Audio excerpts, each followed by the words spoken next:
Hi! నేను మీ A. Vamsi Krishna, consultant orthopaedic surgeon, Vidhata hospital, Vijayawada. ఇవాళ మనం ఫ్రోజన్ షోల్డర్ గురించి కొంచెం అవేర్‌నెస్‌గా ఒక చిన్న టాక్ ఇస్తానండి. ఫ్రోజన్ షోల్డర్ అంటే యాజ్ పేరులో ఉన్నట్టే భుజం బిగుసుకుపోవటం. ఫ్రోజన్ షోల్డర్‌కి చాలా డిఫరెంట్ నేమ్స్ ఉన్నాయండి. అడ్హెసివ్ క్యాప్సులైటిస్ అంటాం, పెరి ఆర్థరైటిస్ అంటాం. చాలా డిఫరెంట్ నేమ్స్ ఉన్నాయి. ఫ్రోజన్ షోల్డర్ అనేది ఎవరిలో వస్తది? కామన్‌గా ఫ్రోజన్ షోల్డర్ అనేది రెగ్యులర్‌గా డయాబెటిక్స్‌లో ఎక్కువ చూస్తూ ఉంటామండి. షుగర్ ఉన్నవాళ్ళు at least once in their life time frozen shoulder అనేది వాళ్ళు ఎక్స్‌పీరియన్స్ చేస్తారు. అండ్ అలాగే స్మోకర్స్‌లో గానీ, వేరే స్ట్రోక్ వచ్చిన కేసెస్‌లో, థైరాయిడ్ ఉన్న వాళ్ళలో ఫ్రోజన్ షోల్డర్ అనేది కామన్‌గా చూస్తాం. ఫ్రోజన్ షోల్డర్ అంటే ఏమిటి? ఫ్రోజన్ షోల్డర్ అంటే మన భుజం చుట్టూ కండరాలు ఉంటాయండి. ఆ కండరాల కింద ఎముకల చుట్టూ క్యాప్సూల్ అనేది ఉంటుంది. ఈ ఫ్రోజన్ షోల్డర్ అనేది ఈ కండరాలు ఏదైతే ఉందో కండరాల్లో చిన్న రొటేటార్ కఫ్ ఇంటర్వెల్ అంటాం. ఆ ఇంటర్వెల్‌లో చిన్నగా కండరాలు బిగుసుకుపోవటం, అది జరగటం వల్ల ఇది భుజం అనేది టైట్ అయిపోవటం జరుగుతూ ఉంటుంది. ఫ్రోజన్ షోల్డర్ వచ్చింది అని మీకు ఎలా తెలుస్తది? ఫ్రోజన్ షోల్డర్ స్టార్టింగ్ స్టేజెస్‌లో ఉన్నప్పుడు పెయిన్, ఫస్ట్ సింప్టమ్ పెయిన్ అండి. అలాగే నెక్స్ట్ కామన్‌గా మనం డైలీ డే టు డే లైఫ్‌లో అబ్జర్వ్ చేసే సింప్టమ్ చాలామంది హెయిర్ బ్రష్ చేసుకోలేకపోవటం, కోంబ్ చేసుకోలేకపోవటం, లేకపోతే ఫేస్ వాష్ చేసుకుంటుంటే భుజం నొప్పి రావటం. ఇది స్టార్టింగ్ స్టేజెస్‌లో కామన్‌గా ఎక్స్‌పీరియన్స్ చేసే పెయిన్. ఫ్రోజన్ షోల్డర్ ఎన్ని టైప్స్ ఉంటాయి?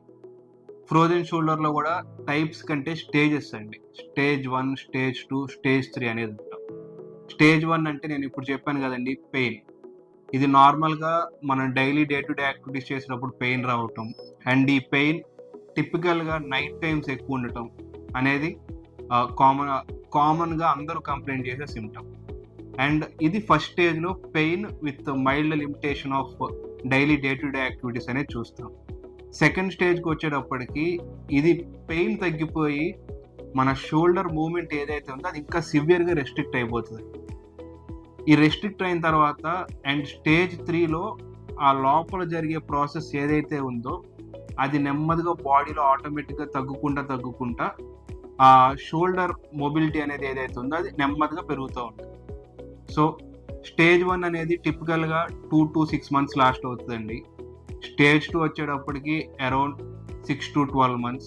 స్టేజ్ 3 అంటే ఇక అదే బాడీ ఆటోమేటిక్‌గా రిజాల్వ్ చేసుకునే స్టేజ్ అనేది అరౌండ్ 2 years టైం దాకా పట్టొచ్చు. మా బాడీ ఆటోమేటిక్‌గా రిజాల్వ్ చేసుకుంటది అంటున్నారు. ఇంకా డాక్టర్‌తో అవసరం ఏముంది అనుకుంటారు.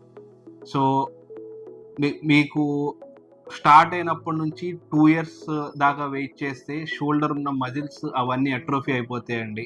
అండ్ మొబిలిటీ అనేది తగ్గుతూ ఉంటది. అండ్ మీ డైలీ డే టు డే యాక్టివిటీస్‌కి చాలా ఇబ్బంది పడతా ఉంటారు. మీ లైఫ్ స్టైల్‌లో రోజు చేసుకోవాల్సిన పనులకి చాలా ఇబ్బంది పడతా ఉంటారు. ఫ్రోజన్ షోల్డర్ వచ్చిందని తెలుసుకోవడానికి టెస్ట్స్ ఏమన్నా ఉన్నాయా? నార్మల్‌గా ఫ్రోజన్ షోల్డర్ వచ్చినప్పుడు ఎక్స్‌రేస్ చేసినా, ఎంఆర్ఐ స్కాన్స్ చేసినా, అల్ట్రాసౌండ్ చేసినా పలానా ఫ్రోజన్ షోల్డర్ వచ్చింది అని మనకు తెలీదండి. ఈ స్కాన్స్ అన్నీ ఏంటంటే ఫ్రోజన్ షోల్డర్ కాకుండా షోల్డర్ చుట్టుపక్కల మజిల్స్ ఇంజురీ అయినాయా, క్యాప్సూల్ ఏమైనా ఇంజురీ అయిందా లేదా, వేరే ఏ ప్రాబ్లమ్స్ లేవు అని రూల్ అవుట్ చేసుకోవడానికి ఎక్స్‌రేస్ గానీ, అల్ట్రాసౌండ్ గానీ, ఎంఆర్ఐ గానీ చేస్తాం. ఫ్రోజన్ షోల్డర్ అనేది దిస్ ఈజ్ అన్